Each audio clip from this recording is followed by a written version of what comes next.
law given to Israel. This chapter is based on Exodus 19 to 24. Soon after the encampment at Sinai, Moses was called up into the mountain to meet with God.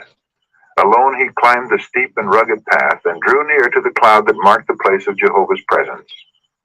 Israel was now to be taken into a close and peculiar relation to the Most High, to be incorporated as a church and a nation under the government of God. The message to Moses for the people was, "Ye have seen what I did unto the Egyptians, and how I bare you on eagle's wings, and brought you unto myself.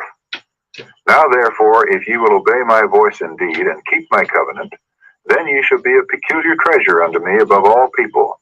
For all the earth is mine, and ye shall be unto me a kingdom of priests and an holy nation." Moses returned to the camp, and having summoned the elders of Israel, he repeated to them the divine message. Their answer was, "All that the Lord has spoken, we will do." Thus they entered into a solemn covenant with God, pledging themselves to accept him as their ruler, by which they became, in a special sense, the subjects of his authority.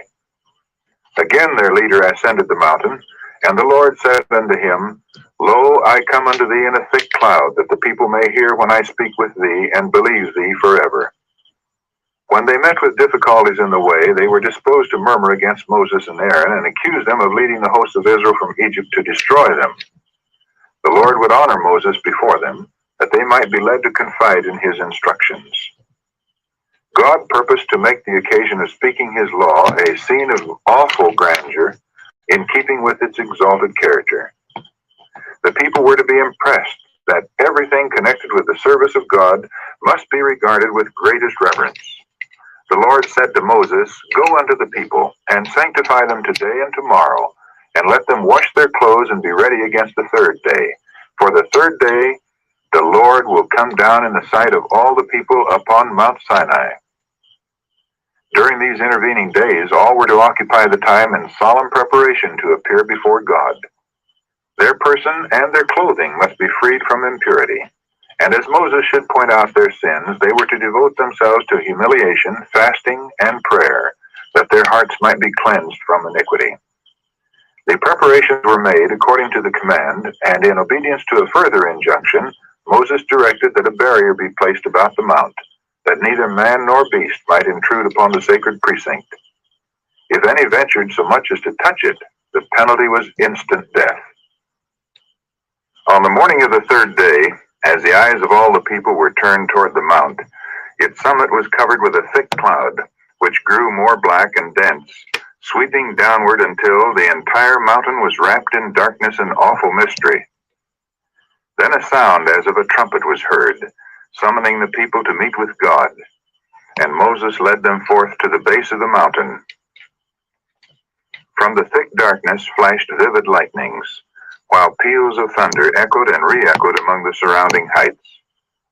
And Mount Sinai was altogether on a smoke, because the Lord descended upon it in fire, and the smoke thereof ascended as the smoke of a furnace, and the whole mount quaked greatly.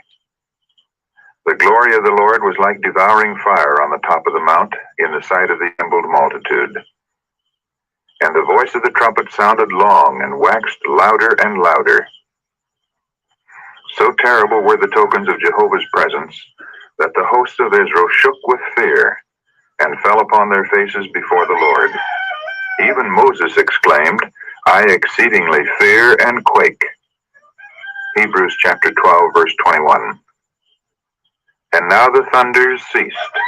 The trumpet was no longer heard. The earth was still. There was a period of solemn silence, and then the voice of God was heard. Speaking out of the thick darkness that enshrouded him, as he stood upon the mount, surrounded by a retinue of angels, the Lord made known his law. Moses, describing the scene, says, "The Lord came from Sinai and rose up from Seir unto them. He shined forth from Mount Paran, and he came with 10,000s of saints. From his right hand went a fiery law for them. Yea, he loved the people. All his saints are in thy hand, and they sat down at thy feet. Every one shall receive of thy words." Deuteronomy chapter 33, verses 2 and 3. Jehovah revealed himself not alone in the awful majesty of the judge and lawgiver, but as the compassionate guardian of his people. I am the Lord thy God, which have brought thee out of the land of Egypt, out of the house of bondage. He whom they had already known as their guide and deliverer, who had brought them forth from Egypt, making a way for them through the sea, and overthrowing Pharaoh and his hosts, who had thus shown himself to be above all the gods of Egypt, he it was who now spoke his law. The law was not spoken at this time exclusively for the benefit of the Hebrews. God honored them by making them the guardians and keepers of his law, but it was to be held as a sacred trust for the whole world. The precepts of the Decalogue are adapted to all mankind, and they were given for the instruction and government of all. 10 precepts, brief, comprehensive, and authoritative, cover the duty of man to God and to his fellow man, all based upon the great fundamental principle of love.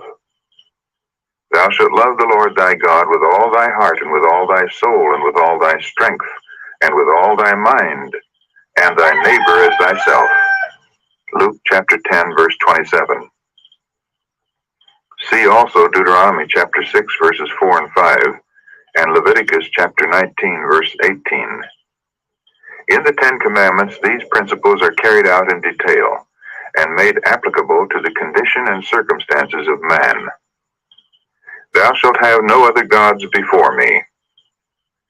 Jehovah, the eternal, self-existent, uncreated one, himself the source and sustainer of all, is alone entitled to supreme reverence and worship. Man is forbidden to give to any other object the first place in his affections or his service.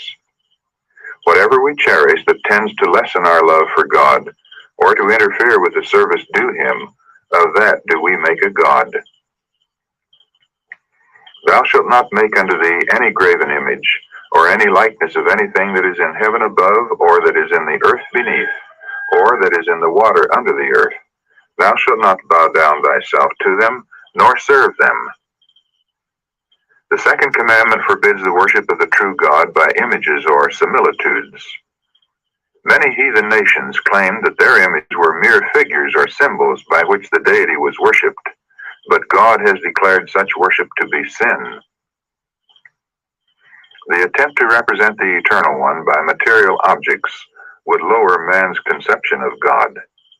The mind, turned away from the infinite perfection of Jehovah, would be attracted to the creature rather than to the Creator, and as his conceptions of God were lowered, so would man become degraded. I, the Lord thy God, am a jealous God. The close and sacred relation of God to his people is represented under the figure of marriage.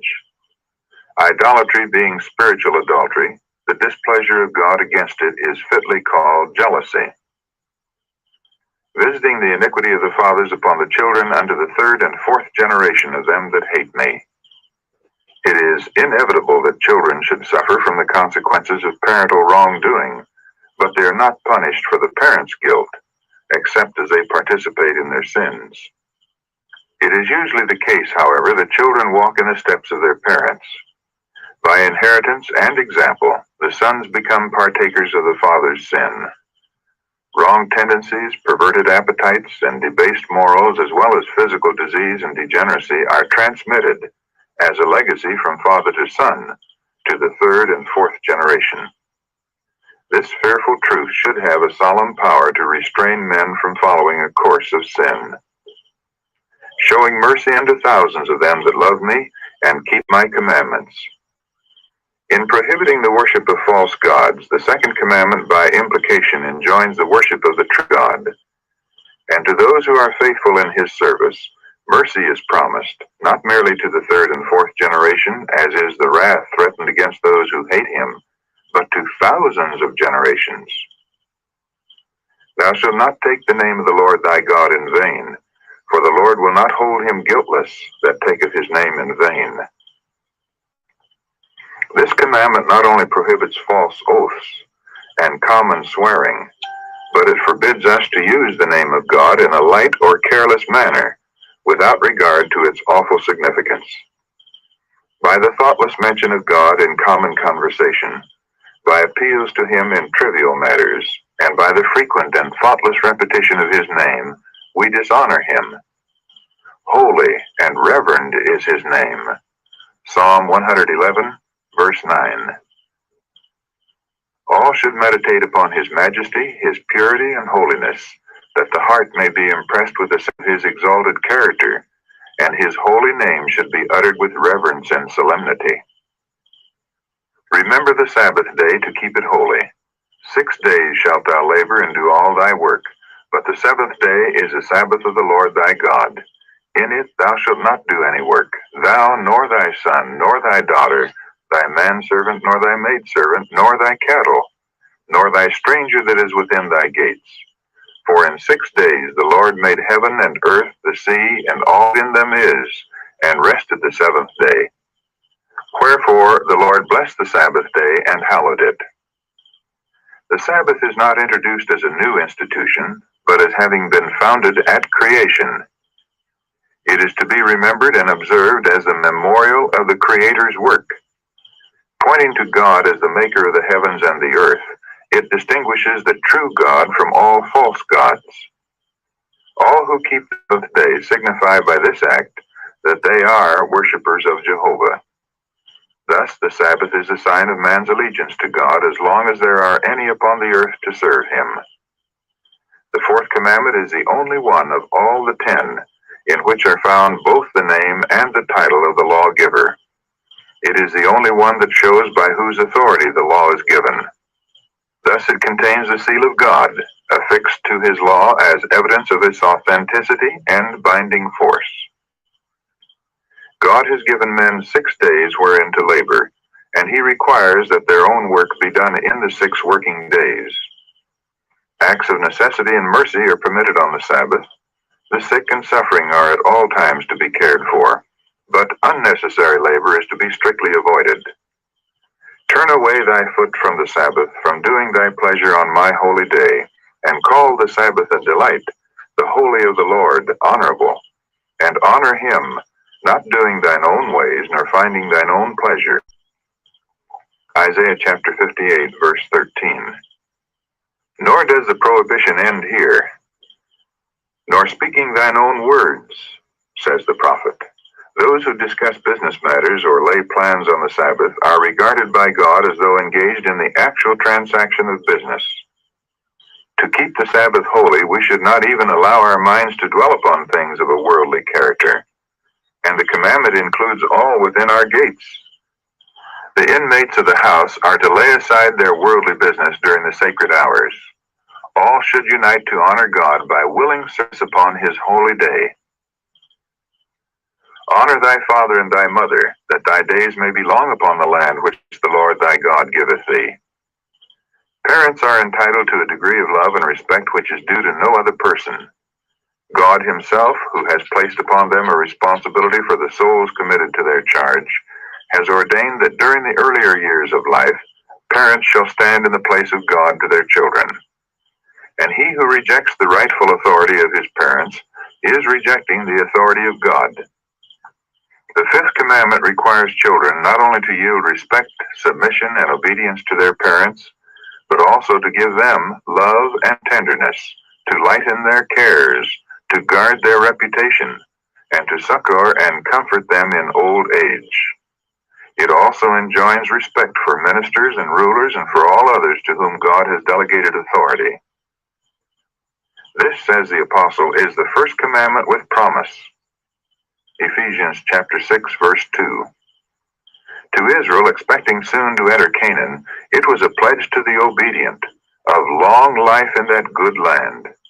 But it has a wider meaning, including all the Israel of God, and promising eternal life upon the earth when it shall be freed from the curse of sin. Thou shalt not kill. All acts of injustice that tend to shorten life, the spirit of hatred and revenge, or the indulgence of any passion that leads to injurious acts toward others, or causes us even to wish them harm, for whosoever hateth his brother is a murderer.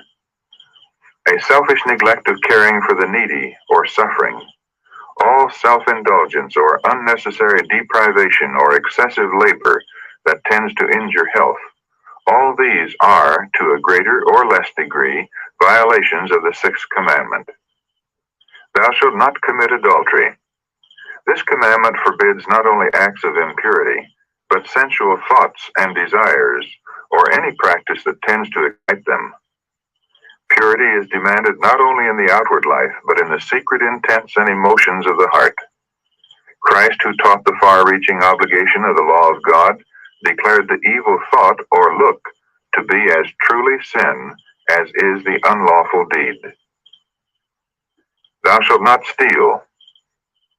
Both public and private sins are included in this prohibition. The eighth commandment condemns man-stealing and slave-dealing and forbids wars of conquest.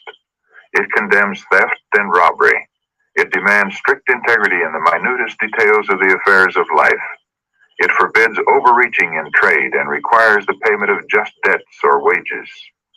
It declares that every attempt to advantage oneself by the ignorance, weakness, or misfortune of another is registered as fraud in the book of heaven. Thou shalt not bear false witness against thy neighbor. False speaking in any matter, every attempt or purpose to deceive our neighbor is here included. An intention to deceive is what constitutes falsehood. By a glance of the eye, a motion of the hand, an expression of the countenance, a falsehood may be told as effectually as by words. All intentional overstatement, every hint or insinuation calculated to convey an erroneous or exaggerated impression, even the statement of facts in such a manner as to mislead, is falsehood. This precept forbids every effort to injure a neighbor's reputation by misrepresentation or evil surmising, by slander or tale-bearing. Even the intentional suppression of truth, by which injury may result to others, is a violation of the ninth commandment. Thou shalt not covet thy neighbor's house. Thou shalt not covet thy neighbor's wife, nor his manservant, nor his maidservant, nor his ox, nor his ass, nor anything that is thy neighbor's. The 10th commandment strikes at the very root of all sins, prohibiting the selfish desire from which springs the sinful act. He who, in obedience to God's law, refrains from indulging even a sinful desire for that which belongs to another, will not be guilty of an act of wrong toward his fellow creatures. Such were the sacred precepts of the Decalogue, spoken amid thunder and flame, and with a wonderful display of the power and majesty of the great lawgiver. God accompanied the proclamation of his law with exhibitions of his power and glory, that his people might never forget the scene, and that they might be impressed with profound veneration for the author of the law, the creator of heaven and earth. He would also show to all men the sacredness, the importance, and the permanence of his law. The people of Israel were overwhelmed with terror. The awful power of God's utterances seemed more than their trembling hearts could bear.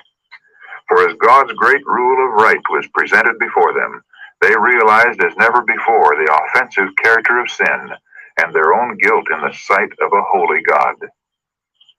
They shrank away from the mountain in fear and awe.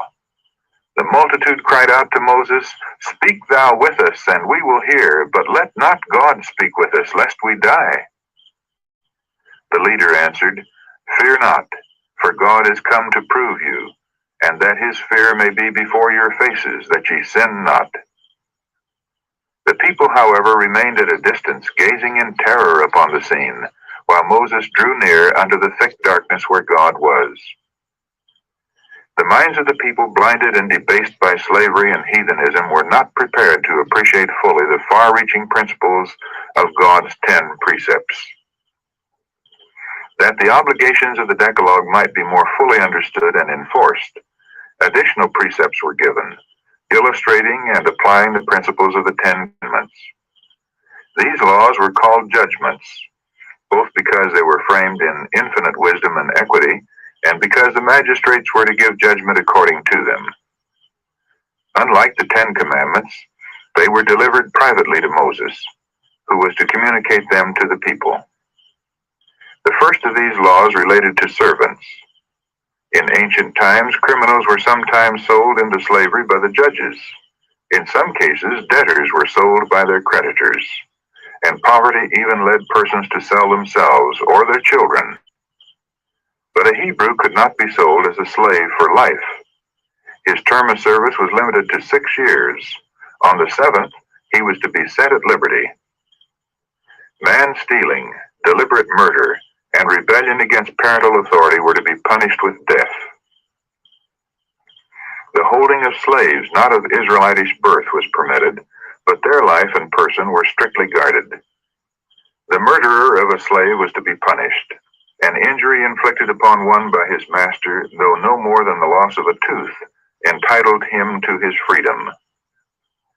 The Israelites had lately been servants themselves, and now that they were to have servants under them, they were to beware of indulging the spirit of cruelty and exaction from which they had suffered under Egyptian taskmasters.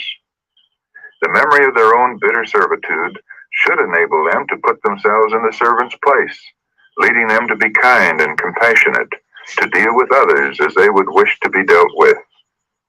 The rights of widows and orphans were especially guarded, and a tender regard for their helpless condition was enjoined. If thou afflict them in any wise, the Lord declared, and they cry at all unto me, I will surely hear their cry, and my wrath shall wax hot, and I will kill you with the sword, and your wives shall be widows, and your children fatherless. Aliens who united themselves with Israel were to be protected from wrong or oppression. Thou shalt not oppress a stranger, for ye know the heart of a stranger, seeing ye were strangers in the land of Egypt. The taking of usury from the poor was forbidden. A poor man's raiment or blanket taken as a pledge must be restored to him at nightfall. He who was guilty of theft was required to restore double. Respect for magistrates and rulers was enjoined, and judges were warned against perverting judgment, aiding a false cause, or receiving bribes. Calumny and slander were prohibited, and acts of kindness enjoined, even toward personal enemies. Again, the people were reminded of the sacred obligation of the Sabbath. Yearly feasts were appointed, at which all the men of the nation were to assemble before the Lord, bringing to him their offerings of gratitude and the first fruits of his bounties. The object of all these regulations was stated. They proceeded from no exercise of mere arbitrary sovereignty. All were given for the good of Israel. The Lord said, Ye shall be holy men unto me, worthy to be acknowledged by a holy God.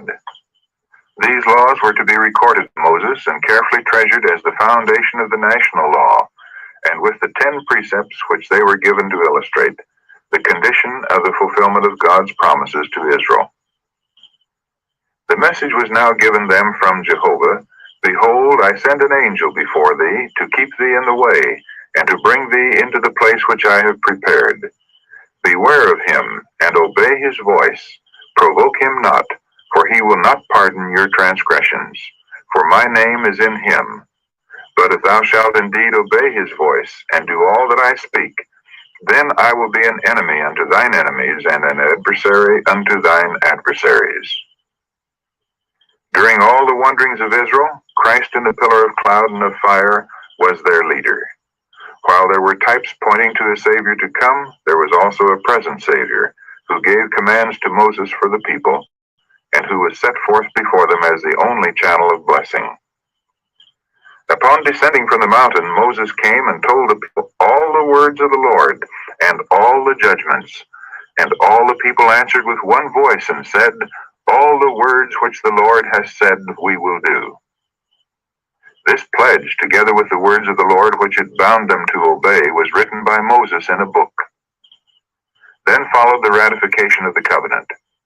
An altar was built at the foot of the mountain, and beside it 12 pillars were set up, according to the 12 tribes of Israel, as a testimony to their acceptance of the covenant. Sacrifices were then presented by young men chosen for the service. Having sprinkled the altar with the blood of the offerings, Moses took the book of the covenant and read in the audience of the people.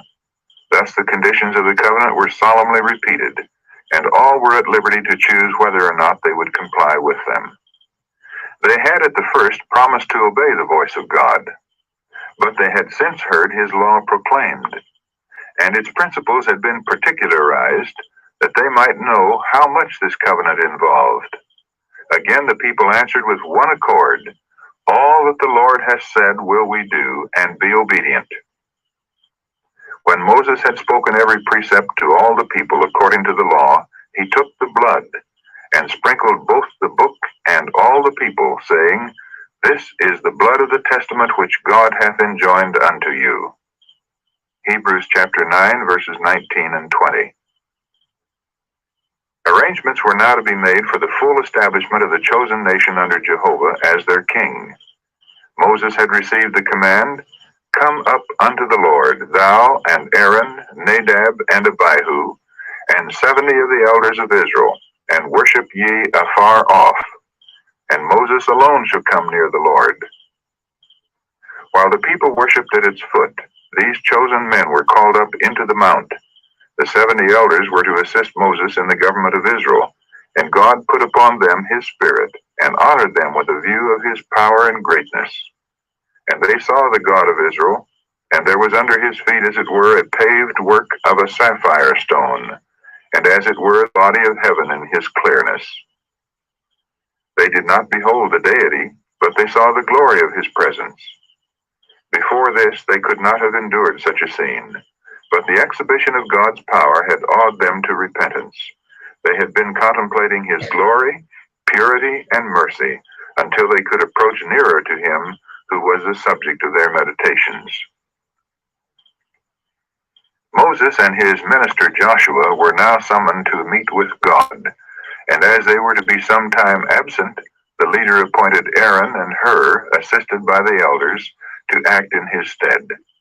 And Moses went up into the mount, and a cloud covered the mount, and the glory of the Lord abode upon Mount Sinai. For 6 days the cloud covered the mountain as a token of God's special presence, yet there was no revelation of himself or communication of his will. During this time Moses remained in waiting for a summons to the presence chamber of the Most High. He had been directed, "Come up to me, mount, and be there." And though his patience and obedience were tested, he did not grow weary of watching or forsake his post. This period of waiting was to him a time of preparation, of close self-examination. Even this favored servant of God could not at once approach into his presence and endure the exhibitions of his glory.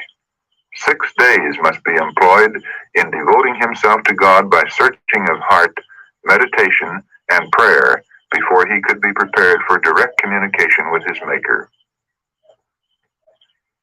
Upon the 7th day, which was the Sabbath, Moses was called up into the cloud.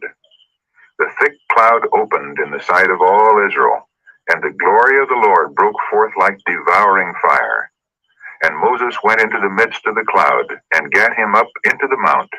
And Moses was in the mount 40 days and 40 nights. The 40 days' tarry in the mount did not include the 6 days of preparation.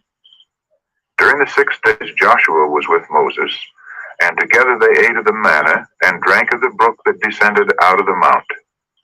But Joshua did not enter with Moses into the cloud. He remained without, and continued to eat and drink daily, while awaiting the return of Moses. But Moses fasted during the entire 40 days. During his stay in the mount, Moses received directions for the building of a sanctuary in which the divine presence would be specially manifested. "Let them make me a sanctuary that I may dwell among them." Exodus chapter 25, verse 8, was the command of God. For the 3rd time the observance of the Sabbath was enjoined. "It is a sign between me and the children of Israel forever," the Lord declared, "that ye may know that I am Jehovah that doth sanctify you. Ye shall keep the Sabbath therefore, for it is holy unto you. Whosoever doeth any work therein, that soul shall be cut off from among his people." Exodus chapter 31, verse 17, also verses 13 and 14.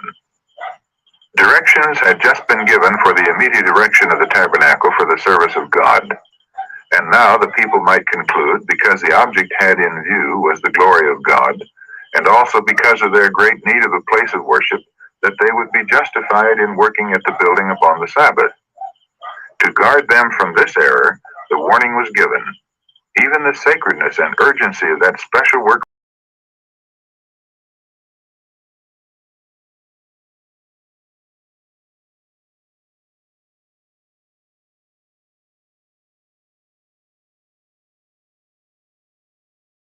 tabernacle shall be sanctified by my glory.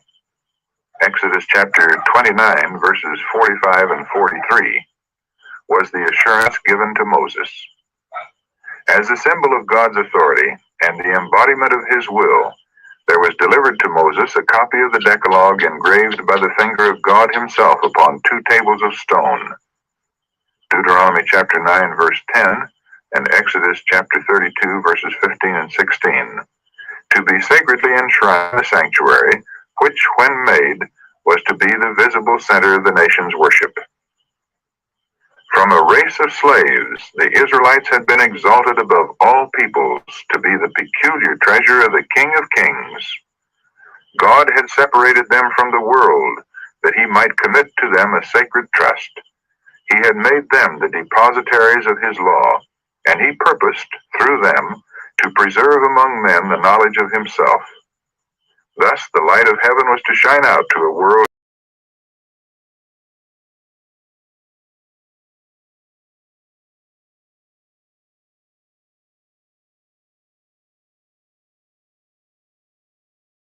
of power in the world. God would be their defense, and he would exalt them above all other nations. His light and truth would be revealed through them, and they would stand forth under his wise and holy rule as an example of the superiority of his worship over every form of idolatry.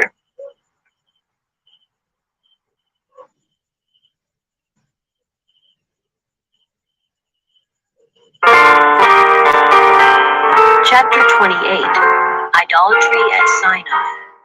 This chapter is based on Exodus 32 to chapter 34. While Moses was absent, it was a time of waiting and suspense to Israel. The people knew that he had ascended the mount with Joshua and had entered the cloud of thick darkness, which could be seen from the plain below, resting on the mountain peak, illuminated from time to time with the lightnings of the divine presence. They waited eagerly for his return. Accustomed as they had been in Egypt to material representations of deity, it had been hard for them to trust in an invisible being, and they had come to rely upon Moses to sustain their faith. Now he was taken from them. Day after day, week after week passed, and still he did not return. Notwithstanding the cloud was still in view, it seemed to many in the camp that their leader had deserted them, or that he had been consumed by the devouring fire. During this period of waiting, there was time for them to meditate upon the law of God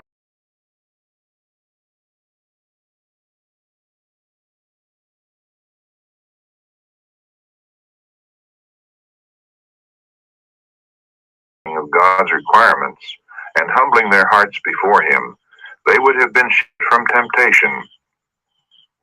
But they did not do this, and they soon became careless, inattentive, and lawless. Especially was this the case with the mixed multitude. They were impatient to be on their way to the land of promise, the land flowing with milk and honey. It was only on condition of obedience that the goodly land was promised them, but they had lost sight of this. There were some who suggested a return to Egypt. Whether forward to Canaan or backward to Egypt, the masses of the people were determined to wait no longer for Moses. Feeling their helplessness in the absence of their leader, they returned to their old superstitions. The mixed multitude had been the first to indulge murmuring and impatience, and they were the leaders in the apostasy that followed. Among the objects regarded by the Egyptians as symbols of deity was the ox or calf, and it was at the suggestion of those who had practiced this form of idolatry in Egypt that a calf was now made and worshipped. The people desired some image to represent God, and to go before them in the place of Moses.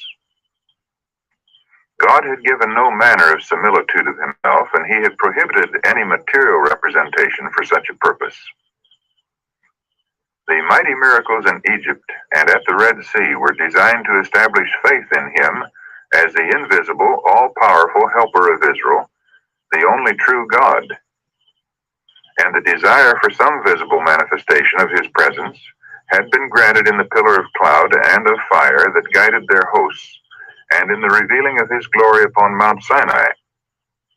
But with the cloud of the presence still before them, they turned back in their hearts to the idolatry of Egypt, and represented the glory of the invisible God by the similitude of an ox. In the absence of Moses, the judicial authority had been delegated to Aaron, and a vast crowd gathered about his tent with the demand, "Make us gods which shall go before us, for as for this Moses, the man that brought us up out of the land of Egypt, we wot not what is become of him."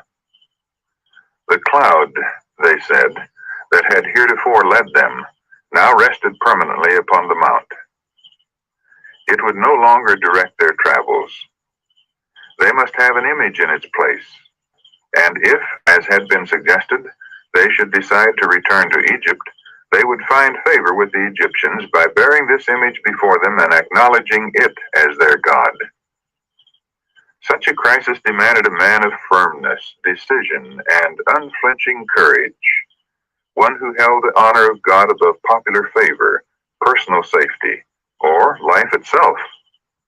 But the present leader of Israel was not of this character.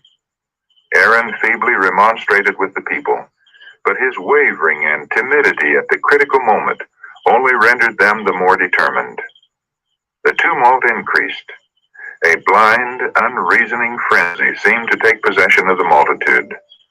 There were some who remained true to their covenant with God, but the greater part of the people joined in the apostasy. A few who ventured to denounce the proposed image-making as idolatry were set upon and roughly treated, and in the confusion and excitement they finally lost their lives. Aaron feared for his own safety, and instead of nobly standing up for the honor of God, he yielded to the demands of the multitude. His first act was to direct that the golden earrings be collected from all the people and brought to him, hoping that pride would lead them to refuse such a sacrifice. But they willingly yielded up their ornaments, and from these he made a molten calf in imitation of the gods of Egypt. The people proclaimed, "These be thy gods, O Israel, which brought thee up out of the land of Egypt." And Aaron basely permitted this insult to Jehovah. He did more. Seeing with what satisfaction the golden god was received, he built an altar before it and made proclamation, "Tomorrow is a feast to the Lord." The announcement was heralded by trumpeters from company to company throughout the camp, and they rose up early on the morrow and offered burnt offerings and brought peace offerings, and the people sat down to eat and to drink and rose up to play. Under the pretense of holding a feast to the Lord, they gave themselves up to gluttony and licentious reveling. How often, in our own day, is the love of pleasure disguised by a form of godliness? A religion that permits men, while observing the rites of worship, to devote themselves to selfish or sensual gratification is as pleasing to the multitudes now as in the days of Israel. And there are still pliant Aarons who, while holding positions of authority in the church, will yield to the desires of the unconsecrated and thus encourage them in sin. Only a few days had passed since the Hebrews had made a solemn covenant with God to obey his voice. They had stood trembling with terror before the mount, listening to the words of the Lord, "Thou shalt have no other gods before me." The glory of God still hovered above Sinai in the sight of the congregation, but they turned away and asked for other gods. They made a calf in Horeb and worshipped the molten image. Thus they changed their glory into the similitude of an ox. Psalm 106, verses 19 and 20. How could greater ingratitude have been shown, or more daring insult offered, to him who had revealed himself to them as a tender father and an all-powerful king. Moses in the mount was warned of the apostasy in the camp and was directed to return without delay. "Go, get thee down," were the words of God. "Thy people which thou broughtest out of the land of Egypt have corrupted themselves. They have turned aside quickly out of the way which I commanded them. They have made them a molten calf and have worshipped it." God might have checked the movement at the outset, but he suffered it to come to this height, that he might teach all a lesson in his punishment of treason and apostasy. God's covenant with his people had been disannulled, and he declared to Moses, "Let me alone, that my wrath may wax hot against them, and that I may consume them, and I will make of thee a great nation." The people of Israel, especially the mixed multitude, would be constantly disposed to rebel against God. They would also murmur against their leader and would grieve him by their unbelief and stubbornness, and it would be a laborious and soul-trying work to lead them through to the promised land. Their sins had already forfeited the favor of God, and justice called for their destruction. The Lord therefore proposed to destroy them and make of Moses a mighty nation.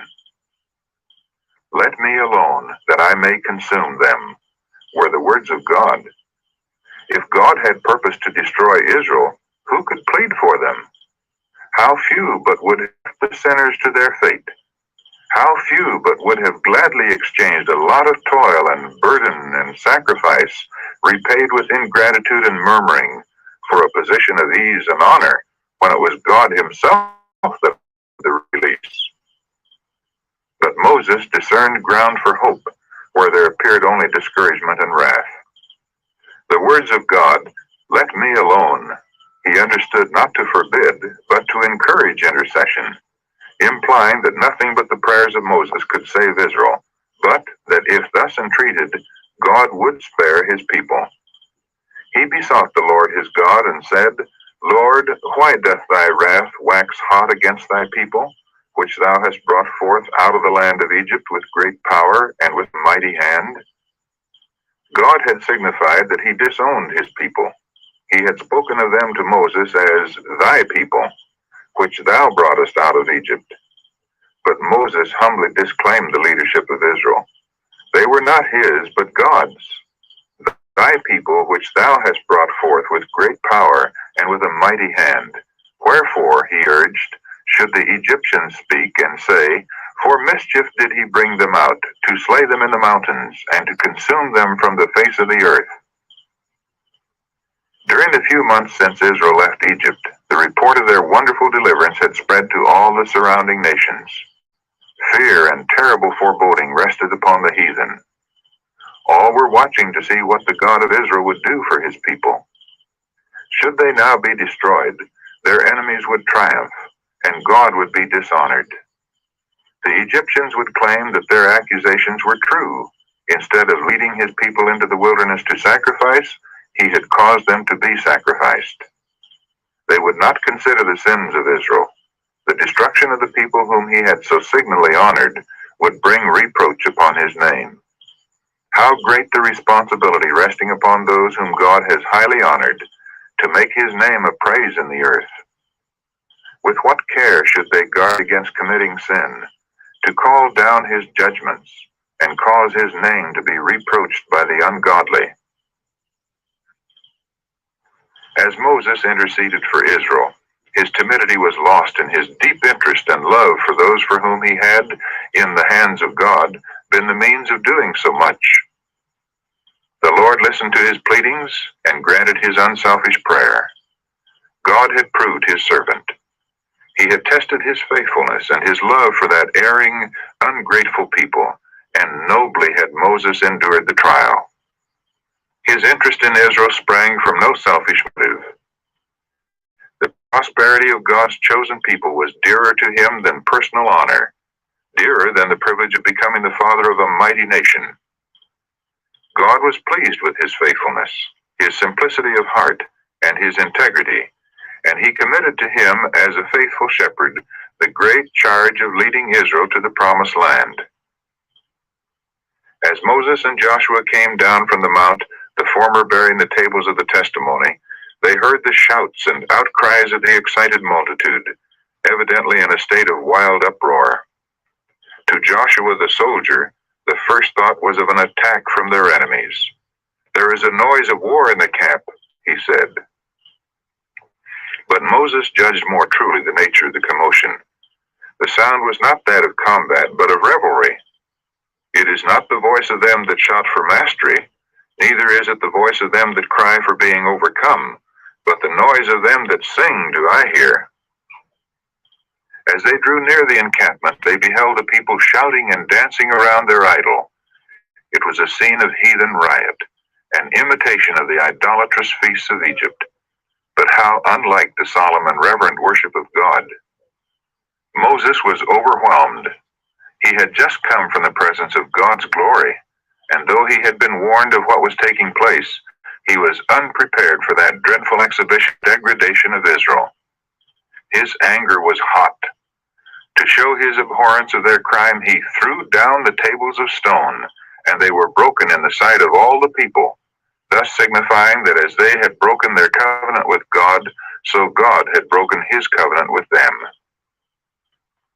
Entering the camp, Moses passed through the crowds of revelers, and seizing upon the idol, cast it into the fire. He afterward ground it to powder, and having strewed it upon the stream that descended from the mount, he made the people drink of it. Thus was shown the utter worthlessness of the God which they had been worshiping. The great leader summoned his guilty brother and sternly demanded, "What did this people unto thee, that thou hast brought so great a sin upon them?" Aaron endeavored to shield himself by relating the clamors of the people, that if he had not complied with their wishes,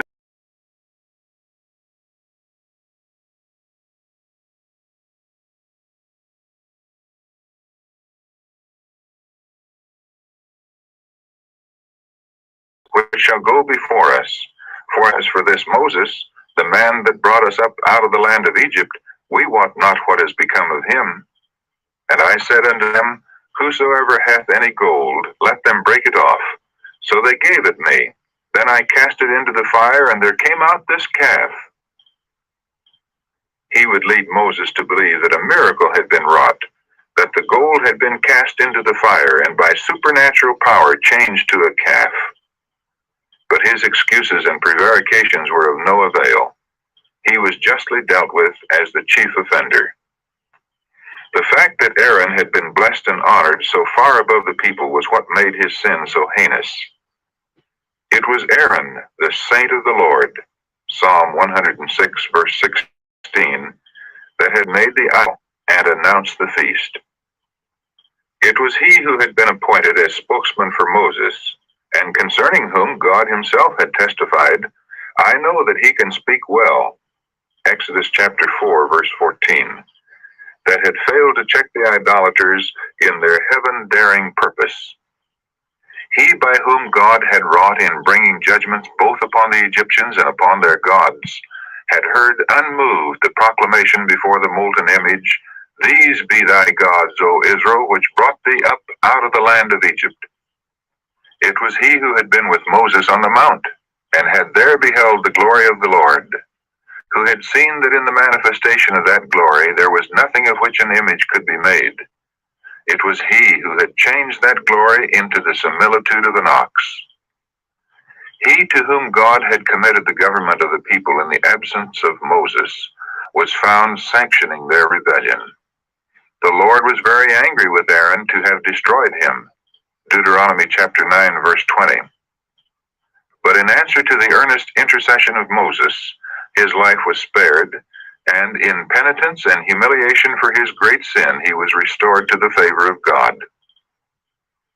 If Aaron had had courage to stand for the right, irrespective of consequences, he could have prevented that apostasy. If he had unswervingly maintained his own allegiance to God, if he had cited the people to the perils of Sinai, and had reminded them of their solemn covenant with God to obey his law, the evil would have been checked. But his compliance with the desires of the people and the calm assurance with which he proceeded to carry out their plans emboldened them to go to greater lengths in sin than had before entered their minds. When Moses, on returning to the camp, confronted the rebels, his severe rebukes and the indignation he displayed in breaking the sacred tables of the law were contrasted by the people with his brother's pleasant speech and dignified demeanor, and their sympathies were with Aaron. To justify himself, Aaron endeavored to make the people responsible for his weakness in yielding to their demand. But notwithstanding this, they were filled with admiration of his gentleness and patience. But God seeth not as man sees. Aaron's yielding spirit and his desire to please had blinded his eyes to the enormity of the crime he was sanctioning. His course in giving his influence to sin in Israel cost the life of thousands. In what contrast with this was the course of Moses, who, while faithfully executing God's judgments, showed that the welfare of Israel was dearer to him than prosperity or honor or life. Of all the sins that God will punish, none are more grievous in his sight than those that encourage others to do evil. God would have his servants prove their loyalty by faithfully rebuking transgression, however painful the act may be. Those who are honored with a divine commission are not to be weak, pliant time servers. They are not to aim at self-exaltation or to shun disagreeable duties, but to perform God's work with unswerving fidelity. Though God had granted the prayer of Moses in sparing Israel from destruction, their apostasy was to be signally punished. The lawlessness and the insubordination into which Aaron had permitted them to fall, if not speedily crushed, would run riot in wickedness and would involve the nation in irretrievable ruin. By terrible severity, the evil must be put away. Standing in the gate of the camp, Moses called to the people, "Who is on the Lord's side? Let him come unto me."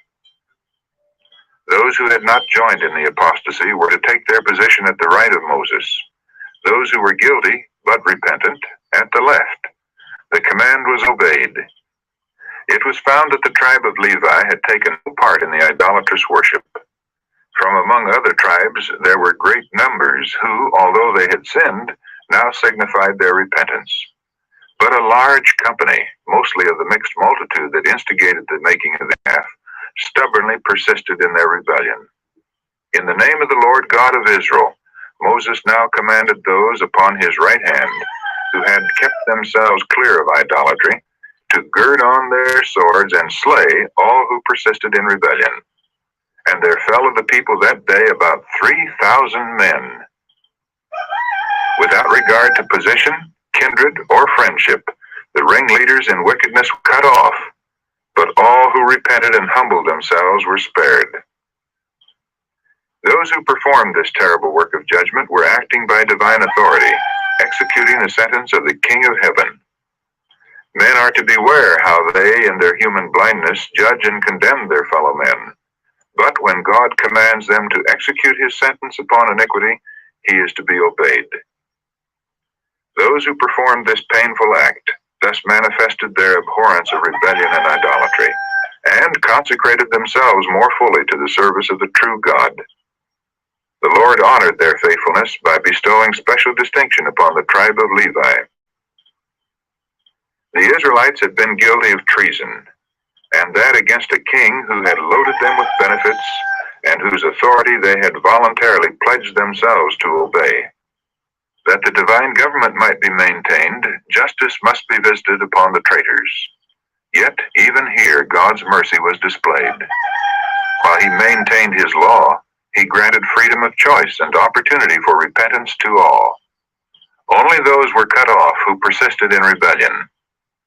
It was necessary that this sin should be punished as a testimony to surrounding nations of God's displeasure against idolatry. By executing justice upon the guilty, Moses, as God's instrument, must leave on record a solemn and public protest against their crime. As the Israelites should hereafter condemn the idolatry of the neighboring tribes, their enemies would throw back upon them the charge that the people who claimed Jehovah as their God had made a calf and worshipped it in Horeb. Then, though compelled to acknowledge the disgraceful truth, Israel could point to the terrible fate of the transgressors as evidence that their sin had not been sanctioned or excused. Love, no less than justice, demanded that for this sin, judgment should be inflicted.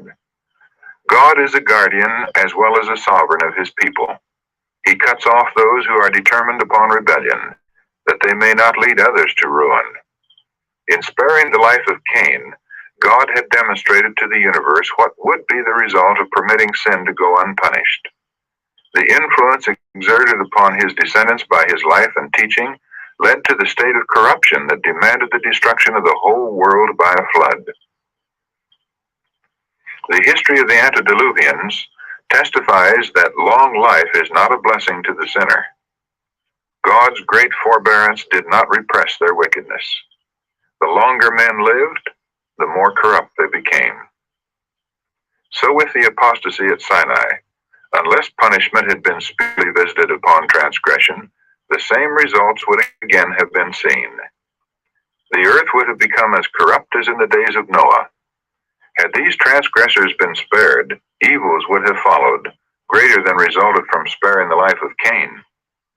It was the mercy of God that thousands should suffer to prevent the necessity of visiting judgments upon millions.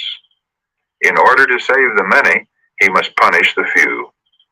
Furthermore, as the people had cast off their allegiance to God, they had fortified the divine protection, and deprived of their defense, the whole nation was exposed to the power of their enemies.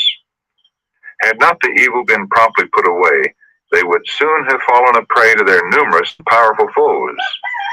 It was necessary for the good of Israel, and also as a lesson to all succeeding generations, that crime should be promptly punished. And it was no less a mercy to the sinners themselves that they should be cut short in their evil course. Had their life been spared, the same spirit that led them to rebel against God would have been manifest in hatred and strife among themselves, and they would eventually have destroyed one another. It was in love to the world, in love to Israel, and even to the transgressors, that crime was punished with swift and terrible severity. As the people were roused to see the enormity of their guilt, terror pervaded the entire encampment. It was feared that every offender was to be cut off. Pitying their distress, Moses promised to plead once more with God for them. "Ye have sinned a great sin," he said, "and now I will go up unto the Lord. Peradventure I shall make an atonement for your sin." He went, and in his confession before God he said, "Oh, this people have sinned a great sin, and have made them gods of gold. Yet now, if thou wilt forgive their sin, and if not, blot me, I pray thee, out of thy book which thou hast written." The answer was, "Whosoever has sinned against me, him will I blot out of my book. Therefore now go, lead the people into the place of which I have spoken unto thee. Behold, mine angel shall go before thee. Nevertheless, in the day when I visit, I will visit their sin upon them." In the prayer of Moses, our minds are directed to the heavenly records in which the names of all men are inscribed, and their deeds, whether good or evil, are faithfully registered. The book of life contains the names of all who have ever entered the service of God. If any of these depart from him, and by persistence in sin become hardened by the influence of his Holy Spirit, names will in the judgment be blotted from the book of life, and they themselves will be devoted to destruction. Jesus realized how awful would be the fate of the sin. If the people of Israel were rejected by the Lord, his name to be blotted out. He could not endure to see the judgments of God fall upon those who had been so graciously delivered. The intercession of Moses in behalf of Israel illustrates the mediation of Christ for sinful men. But the Lord did not permit Moses to bear, as did Christ, the guilt of the transgressor. "Whosoever has sinned against me," he said, "him will I blot out of my book." In deep sadness, the people had buried their dead. 3,000 had fallen by the sword. A plague had soon after broken out in the encampment, and now the message came to them that the divine presence would no longer accompany them in their journeyings. Jehovah had declared, I will not go up in the midst of thee, for thou art a stiff-necked people, lest I consume thee in the way. And the command was given, Put off thy ornaments from thee, that I may know what to do unto them. Now there was mourning throughout the encampment. In penitence and humiliation the children of Israel stripped themselves of their ornaments by the Mount Horeb. By the divine direction, the tent that had served as a temporary place of worship was removed afar off from the camp. This was still further evidence that God had withdrawn his presence from them. He would reveal himself to Moses, but not to such a people. The rebuke was keenly felt, and to the conscience-smitten multitudes it seemed a foreboding of greater calamity. Had not the Lord separated Moses from the camp that he might utterly destroy them? But they were not left without hope. The tent was pitched without the encampment, but Moses called it the tabernacle of the congregation. All who were truly penitent and desired to return to the Lord were directed to repair thither to confess their sins and seek his mercy. When they returned to their tents, Moses entered the tabernacle. With agonizing interest, the people watched for some token that his intercessions in their behalf were accepted. If God should condescend to meet with him, they might hope that they were not to be utterly consumed. When the cloudy pillar descended and stood at the entrance of the tabernacle, the people wept for joy, and they rose up and worshipped, every man in his tent door. Moses knew well the perversity and blindness of those who were placed under his care. He knew the difficulties with which he must contend. But he had learned that in order to prevail with the people, he must have help from God. He pleaded for a clearer revelation of God's will and for an assurance of his presence. See, thou sayest unto me, Bring up this people, and thou hast not let me know whom thou wilt send with me. Yet thou hast said, I know thee by name, and thou hast also found grace in my sight. Now therefore I pray thee, if I have found grace in thy sight, show me now thy way, that I may know thee, that I may find grace in thy sight, and consider that this nation is thy people. The answer was, My presence shall go with thee, and I will give thee rest. But Moses was not yet satisfied. There pressed upon his soul a sense of the terrible results should God leave Israel to hardness and impenitence. He could not endure that his interests should be separated from those of his brethren, and he prayed that the favor of God might be restored to his people, and that the token of his presence might continue to direct their journeyings. If thy presence go not with me, carry us not up hence. For wherein shall it be known here that I and thy people have found grace in thy sight? Is it not in that thou goest with us? So shall we be separated, I and thy people, from all the people that are upon the face of the earth. And the Lord said, I will do this thing also that thou hast spoken, for thou hast found grace in my sight, and I know thee by name. Still the prophet did not cease pleading. Every prayer had been answered, but he thirsted for greater tokens of God's favor. He now made a request that no human being had ever made before. I beseech thee, show me thy glory. God did not rebuke this request as presumptuous, but the gracious words were spoken, I will make all my goodness pass before thee. The unveiled glory of God no man in this mortal state can look upon and live. But Moses was assured that he should behold as much of the divine glory as he could endure. Again he was summoned to the mountain summit. Then the hand that made the world, that hand that removed the mountains and they know not, Job chapter 9 verse 5, took this creature of the dust, this mighty man of faith, and placed him in a cleft of the rock, while the glory of God and all his goodness passed before him. This experience, above all else, the promise that the divine presence would attend him, was to Moses an assurance of success in the work before him, and he counted it of infinitely greater worth than all the learning of Egypt or all his attainments as a statesman or a military leader. No earthly power or skill or learning can supply the place of God's abiding presence.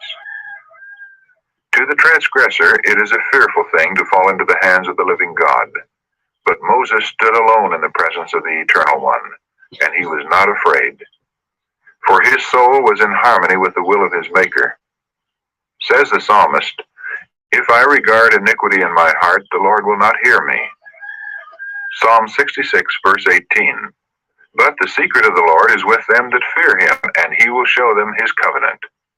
Psalm 25, verse 14.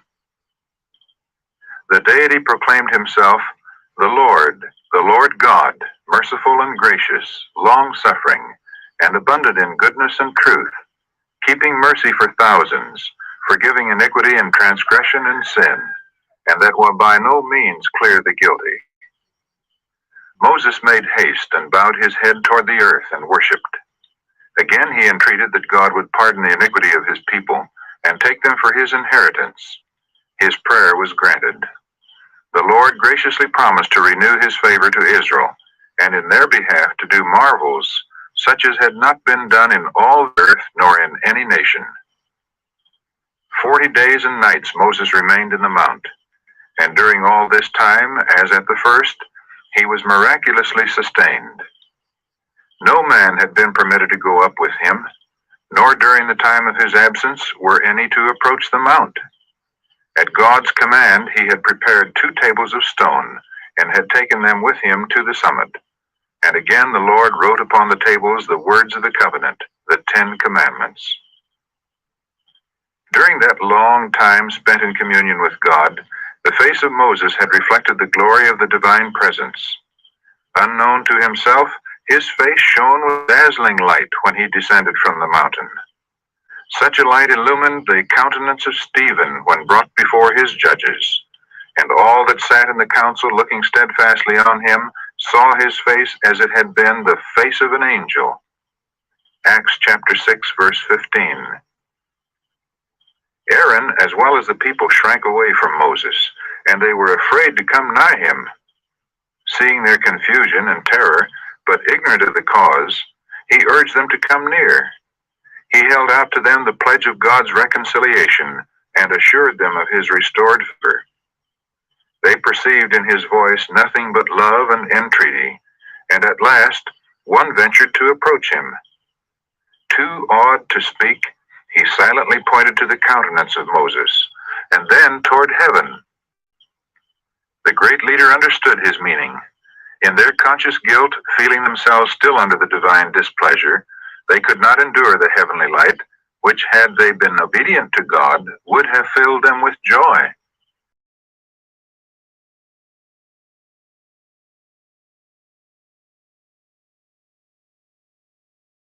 Moses had much to communicate to them, and compassionating their fear, he put a veil upon his face, and continued to do so thereafter whenever he returned to the camp from communion with God. By this brightness, God designed to impress upon Israel the sacred, exalted character of his law, and the glory of the gospel revealed through Christ. While Moses was in the mount, God presented to him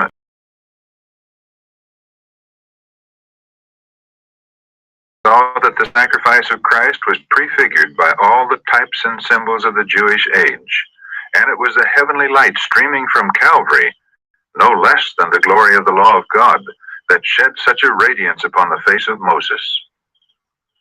That divine illumination symbolized the glory of the dispensation of which Moses was the visible mediator, a representative of the one true intercessor. The glory reflected in the countenance of Moses illustrates the blessings to be received by God's commandment-keeping people through the mediation of Christ. It testifies that the closer our communion with God, and the clearer our knowledge of his requirements, the more fully shall we be conformed to the divine image, and the more readily do we become partakers of the divine nature. Moses was a type of Christ.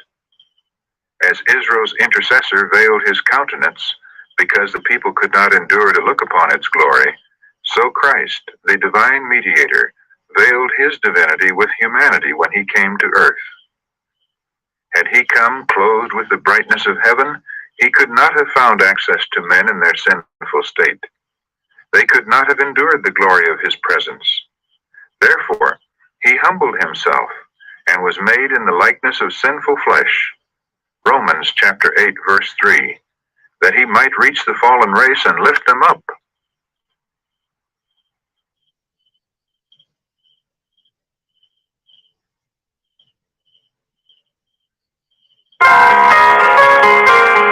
Chapter 29. Satan's enmity against the law. The very first effort of Satan to overthrow God's law, undertaken among the sinless inhabitants of heaven, seemed for a time to be crowned with success. A vast number of the angels were seduced, but Satan's apparent triumph resulted in defeat and loss, separation from God, and banishment from heaven. When the conflict was renewed upon the earth, Satan again won a seeming advantage. By transgression, man became his captive, and man's kingdom also was betrayed into the hands of the arch-rebel. Now, the way seemed open for Satan to establish an independent kingdom and to defy the authority of God and his Son. But the plan of salvation made it possible for man again to be brought into harmony with God and to render obedience to his law, and for both man and the earth to be finally redeemed from the power of the wicked one. Again, Satan was defeated, and again he resorted to deception, in the hope of converting his defeat into a victory. To stir up rebellion in the fallen race, he now represented God as unjust in having permitted man to transgress his law. Why, said the artful tempter, when God knew what would be the result, did he permit man to be placed on trial, to sin, and bring in misery and death? The children of Adam, forgetful of the long-suffering mercy that had granted man another trial, regardless of the amazing, the awful sacrifice which his rebellion had cost the King of Heaven, gave ear to the tempter, and murmured against the holy being who could save them from the destructive power of Satan. There are thousands today echoing the same rebellious complaint against God. They do not see that to deprive man of the freedom of choice would be to rob him of his prerogative as an intelligent being and make him a mere automaton. It is not God's purpose to coerce the will. Man was created a free moral agent. Like the inhabitants of all other worlds, he must be subjected to the test of obedience, but he is never brought into such a position that yielding to evil becomes a matter of necessity. No temptation or trial is permitted to come to him which he is unable to resist. God made such ample provision that man need never have been defeated in the conflict with Satan. As men increased upon the earth, almost the whole world joined the ranks of rebellion. Once more, Satan seemed to have gained the victory. But omnipotent power again cut short the working of iniquity, and the earth was cleansed by the flood from its moral pollution. Says the prophet, "When thy judgments are in the earth, the inhabitants of the world will learn righteousness. Let favor be showed to the wicked, yet will he not learn righteousness, and will not behold the majesty of Jehovah." Isaiah chapter 26, verses 9 and 10. Thus it was after the flood. Released from his judgments, the inhabitants of the earth again rebelled against the Lord. Twice God's covenant and his statutes had been rejected by the world. Both the people before the flood and the descendants of Noah cast off the divine authority. Then God entered into covenant with Abraham and took to himself a people to become the depositaries of his law. To seduce and destroy this people, Satan began at once to lay his snares. The children of Jacob were tempted to contract marriages with the heathen and to worship their idols. But Joseph was faithful to God, and his fidelity was a constant testimony to the true faith. It was to quench this light that Satan worked through the envy of Joseph's brothers to cause him to be sold as a slave in a heathen land. God overruled events, however, so that the knowledge of himself should be given to the people of Egypt. Both in the house of Potiphar and in the prison, Joseph received an education and training that, with the fear of God, prepared him for his high position as prime minister of the nation. From the palace of the pharaohs, his influence was felt throughout the land, and the knowledge of God spread far and wide. The Israelites in Egypt also became prosperous and wealthy, and such as were true to God exerted a widespread influence. The idolatrous priests were filled with alarm as they saw the new religion finding favor. Inspired by Satan, with his own enmity toward the God of heaven, they set themselves to quench the light. To the priests was committed the education of the heir to the throne, and it was this spirit of determined opposition to God and zeal for idolatry that molded the character of the future monarch and led to cruelty and oppression toward the Hebrews. During the 40 years after the flight of Moses from Egypt, idolatry seemed to have conquered. Year by year, the hopes of the Israelites grew greater.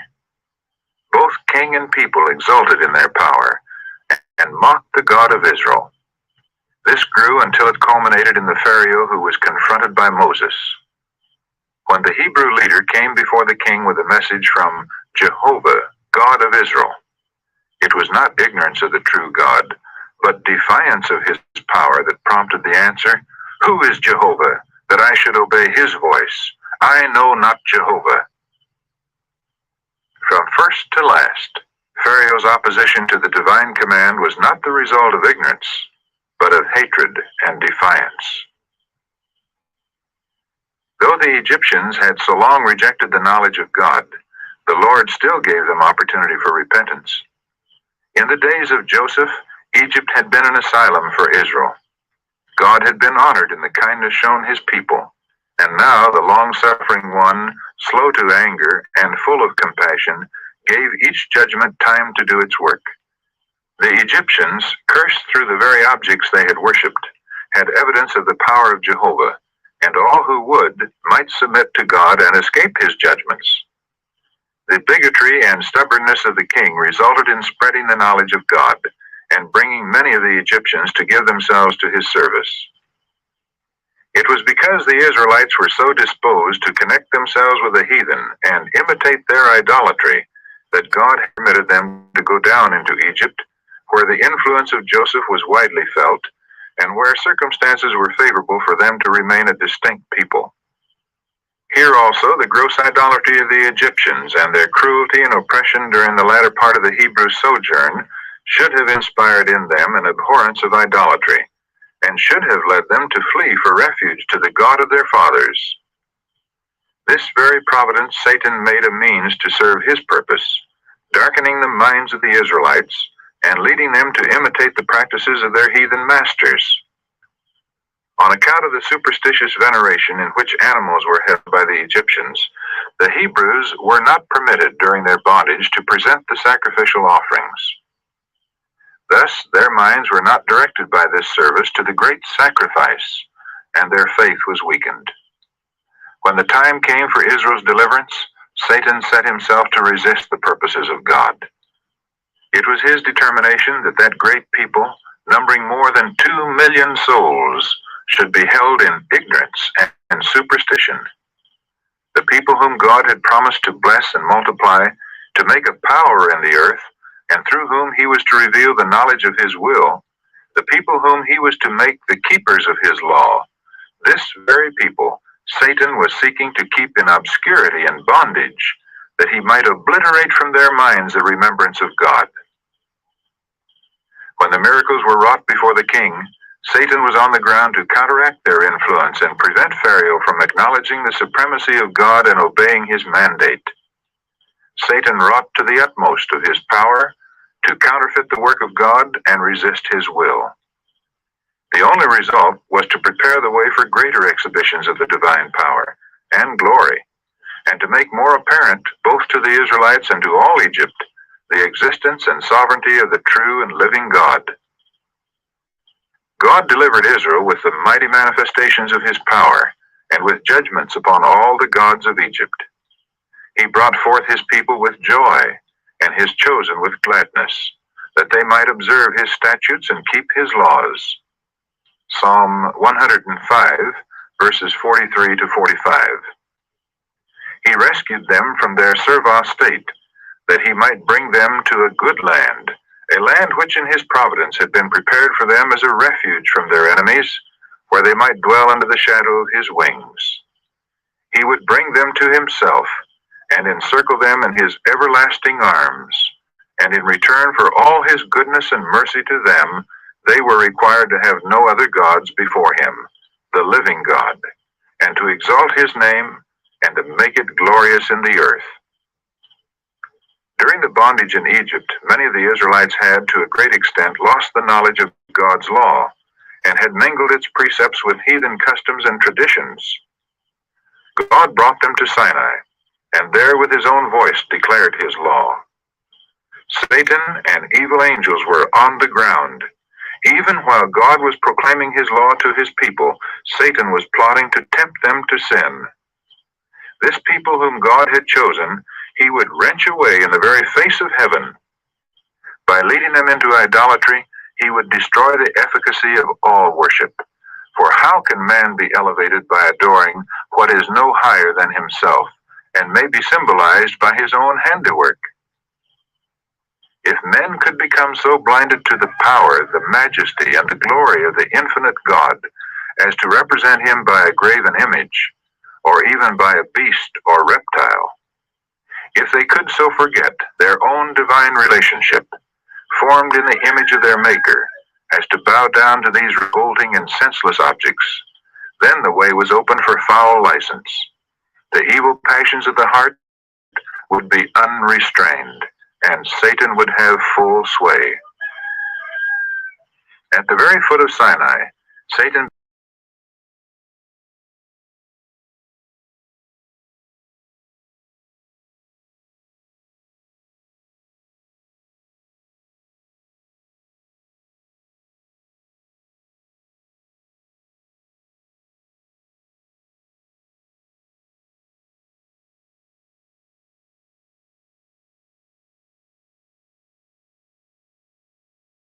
Moses came from the awful presence of the divine glory with the precepts of the law which they had pledged themselves to obey. He found them in open defiance of its commands, bowing in adoration before a golden image. By leading Israel to this daring insult and blasphemy to Jehovah, Satan had planned to cause their ruin. Since they had proved themselves to be so utterly degraded, so lost to all sense of the privileges and blessings that God had offered them, and to their own solemn and repeated pledges of loyalty, the Lord would, he believed, divorce them from himself and devote them to destruction. Thus would be secured the extinction of the seed of Abraham, that seed of promise that was to preserve the knowledge of the living God, and through whom he was to come, the true seed that was to conquer Satan. The great rebel had planned to destroy Israel, and thus thwart the purposes of God. But again he was defeated. Sinful as they were, the people of Israel were not destroyed. While those who stubbornly ranged themselves on the side of Satan were cut off, the people, humbled and repentant, were mercifully pardoned. The history of this sin was to stand as a perpetual testimony to the guilt and punishment of idolatry, and the justice and long-suffering mercy of God. The whole universe had been witness to the scenes at Sinai. In the working out of the two administrations was seen the contrast between the government of God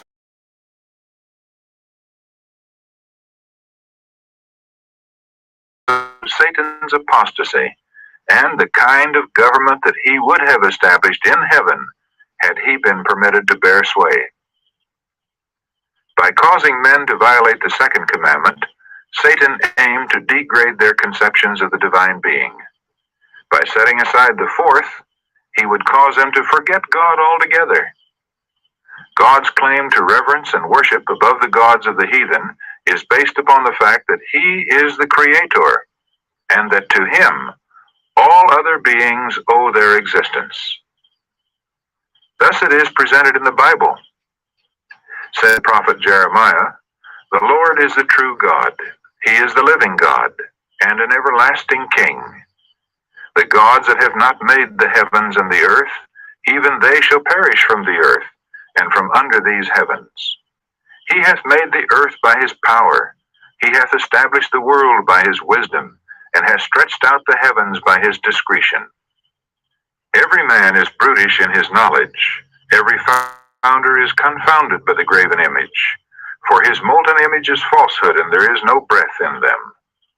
They are vanity, and the work of errors. In the time of their visitation they shall perish. The portion of Jacob is not like them, for he is the former of all things. Jeremiah chapter 10, verses 10 to 12, and verses 14 to 16. The Sabbath, as a memorial of God's creative power, points to him as the maker of the heavens and the earth. Hence, it is a constant witness to his existence and a reminder of his greatness, his wisdom, and his love. Had the Sabbath always been sacredly observed, there could never have been an atheist or an idolater. The Sabbath Institute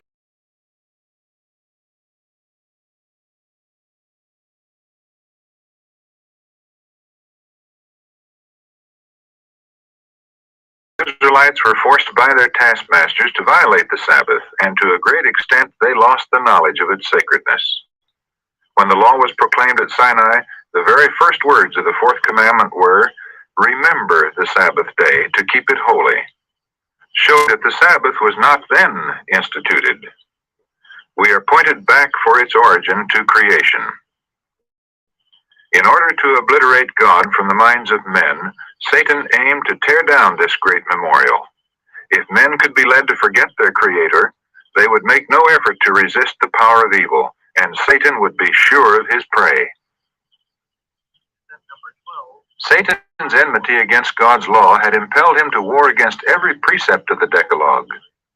To the great principle of love and loyalty to God, the Father of all, the principle of filial love and obedience is closely related. Contempt for parental authority will soon lead to contempt for the authority of God. Hence Satan's efforts to lessen the obligation of the fifth commandment. Among heathen peoples, the principle enjoined in this precept was little heeded. In many nations, parents were abandoned or put to death as soon as age had rendered them incapable of providing for themselves. In the family, the mother was treated with little respect, and upon the death of her husband, she was required to submit to the authority of her eldest son. Filial obedience was enjoined by Moses, but as the Israelites departed from the Lord, the fifth commandment, with others, came to be disregarded. Satan was a murderer from the beginning. John chapter 8, verse 44. And as soon as he had obtained power over the human race, he not only prompted them to hate and slay one another, but, the more boldly to defy the authority of God, he made the violation of the sixth commandment a part of their religion. By perverted conceptions of divine attributes, heathen nations were led to believe human sacrifices necessary to secure the favor of their deities, and the most horrible cruelties have been perpetrated under the various forms of idolatry. Among these was the practice of causing their children to pass through the fire before their idols. When one of them came through this ordeal unharmed, the people believed that their offsprings were accepted. The one thus delivered was regarded as specially favored by the gods, was loaded with benefits, and ever afterward held in high esteem. And however aggravated his crimes, he was not punished. But should one be burned in passing through the fire, his fate was sealed. It was believed that the anger of the gods could be appeased only by taking the life of the victim, and he was accordingly offered as a sacrifice. In times of great apostasy, these abominations prevailed, to some extent, among the Israelites. The violation of the seventh commandment also was early practiced in the name of religion. The most licentious and abominable rites were made a part of the heathen worship. Gods themselves were represented as impure, and their worshippers gave the rein to the baser passions. Unnatural vices prevailed, and the religious festivals were characterized by universal and open impurity. Polygamy was practiced at an early date. It was one of the sins that brought the wrath of God upon the antediluvian world. Yet, after the flood, it again became widespread. It was Satan's studied effort to pervert the marriage institution, to weaken its obligations, and lessen its sacredness. For no surer way could he deface the image of God in man and open the door to misery and vice. From the opening of the great controversy, it has been Satan's purpose to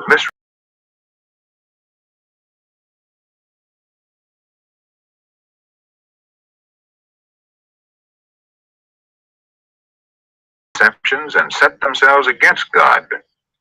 But amid the working of evil, God's purposes move steadily forward to their accomplishment. To all created intelligences, he is making manifest his justice and benevolence. Through Satan's temptations, the whole human race have become transgressors of God's law.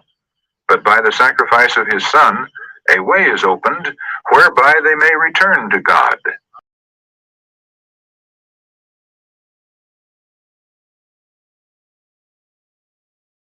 the midst of apostasy and rebellion, God gathers out a people that are true to him, a people in whose heart is his law. Isaiah chapter 51, verse 7. It was by deception that Satan seduced angels. Thus he has in all ages carried forward his work among men, and he will continue this policy to the last. Should he openly profess to be warring against God and his law, men would beware. But he disguises himself and mixes truth with error. The most dangerous falsehoods are those that are mingled with truth. It is thus that errors are received that captivate and ruin the soul. By this means, Satan carries the world with him. But a day is coming when his triumph will be forever ended. God's dealings with rebellion will result in fully unmasking the work that has so long been carried on undercover. The results of Satan's rule, the fruits of setting aside the divine statutes, will be laid open to the view of all created intelligences. The law of God will stand fully vindicated. It will be seen that all the dealings of God have been conducted with reference to the eternal good of his people and the good of all the worlds that he has created. Satan himself, in the presence of the witnessing universe, will confess the justice of God's government and the righteousness of his law. The time is not far distant when God will arise to vindicate his insulted authority. The Lord cometh out of his place to punish the inhabitants of the earth for their iniquity. Isaiah chapter 26, verse 21. But who may abide the day of his coming? And who shall stand when he appeareth? Malachi chapter 3, verse 2. The people of Israel, because of their sinfulness, were forbidden to approach the mount when God was about to descend upon it to proclaim his law, lest they should be consumed by the burning glory of his presence. If such manifestations of his power mark the place chosen for the proclamation of God's law, how terrible must be his tribunal when he comes for the execution of these sacred statutes. How will those who have trampled upon his authority endure his glory in the great day of final retribution? The terrors of Sinai were to represent to the people the scenes of the judgment. The sound of a trumpet summoned Israel to meet with God. The voice of the archangel and the trump of God shall summon from the whole earth both the living and the dead to the presence of their judge. The Father and the Son, attended by a multitude of angels, were present upon the mount. At the great judgment day, Christ will come in the glory of his Father with his angels. Matthew chapter 16, verse 27. He shall then sit upon the throne of his glory, and before him shall be gathered all nations. When the divine presence was manifested upon Sinai, the glory of the Lord was like devouring fire in the sight of all Israel. But when Christ shall come in glory with his holy angels, the whole earth shall be ablaze with the terrible light of his presence. Our God shall come and shall not keep silence. A fire shall devour before him, and it shall be very tempestuous round about him. He shall call to the heavens from above and to the earth, that he may judge his people. Psalm 50, verses 3 and 4. A fiery stream shall issue and come forth from before him, which shall cause the elements to melt with fervent heat. The earth also, and the works that are therein shall be burned up. The Lord Jesus shall be revealed from heaven with his mighty angels in flaming fire, taking vengeance on them that know not God, and that obey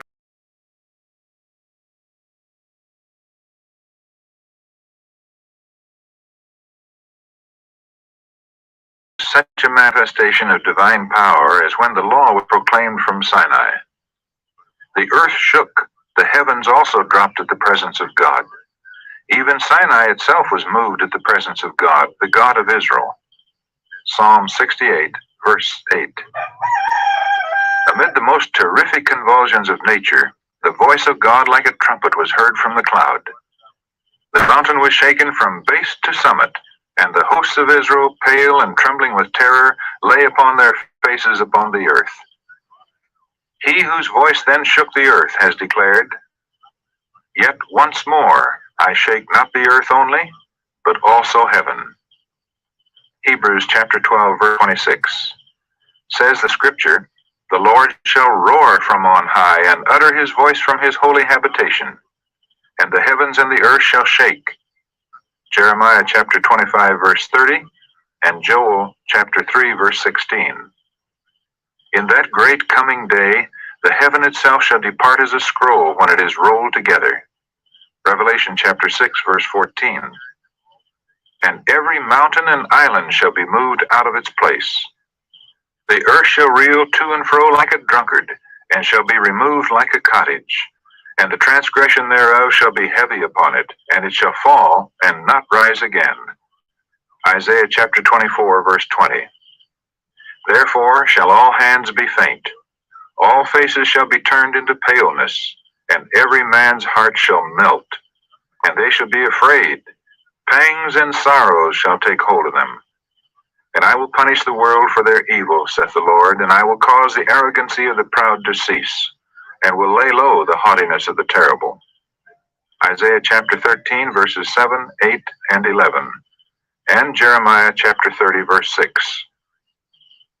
When Moses came from the divine presence in the mount, where he had received the tables of the testimony, guilty Israel could not endure the light that glorified his countenance.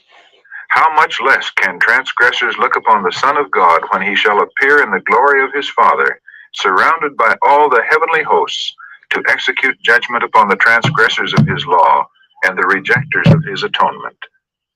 Those who have disregarded the law of God and trodden underfoot the blood of Christ, the kings of the earth and the great men and the rich men and the chief captains and the mighty men shall hide themselves in the dens and in the rocks of the mountains. And they shall say to the mountains and rocks, Fall on us, and hide us from the face of him that sitteth on the throne, and from the wrath of the Lamb. For the great day of his wrath is come, and who shall be able to stand? Revelation chapter 6, verses 15 to